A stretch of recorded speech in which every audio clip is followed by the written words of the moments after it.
আমরা এখানে রেস্টুরেন্ট মালিক বৃন্দ, মিষ্টির দোকান মালিক বৃন্দ এখানে দাঁড়িয়েছি।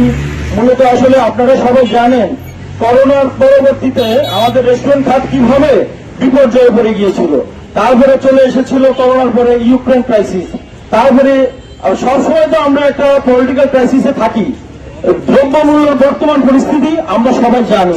সেই দ্রব্যমূল্যে এমনি আমাদের সাধারণ মানুষ এবং আমাদের ব্যবসায়ীদের নাকাল অবস্থা। তার মধ্যে এখন আমাদের 5% যে ভ্যাট আমাদের উপর আরোপ করেছিল, সেই 5% আমাদের জন্য সেটাই কষ্টকর হয়েছিল আমাদের গ্রাহক থেকে নেওয়া। এই মুহূর্তে হঠাৎ করে কোন ডিক্লারেশন ছাড়া, কোন পরামর্শ ছাড়া আমাদেরকে 5% থেকে ভ্যাট ঊর্ধ্বে নিয়ে আসে 15%।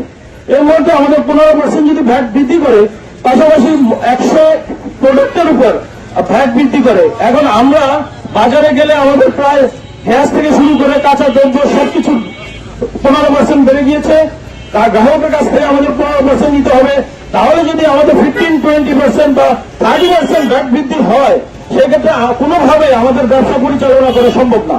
আর আমাদের এই সেক্টরে মোর দেন 30 লক্ষ লোক কাজ করে সারা বাংলাদেশে। এই সেক্টর যদি কিনা ক্ষতিগ্রস্ত হয়, ক্ষতিগ্রস্ত হবে আমি মনে করি সারা বাংলাদেশ। আমরা চাই আমাদের ভ্যাট 5% থেকে কমিয়ে 3% আনা হোক। কারণ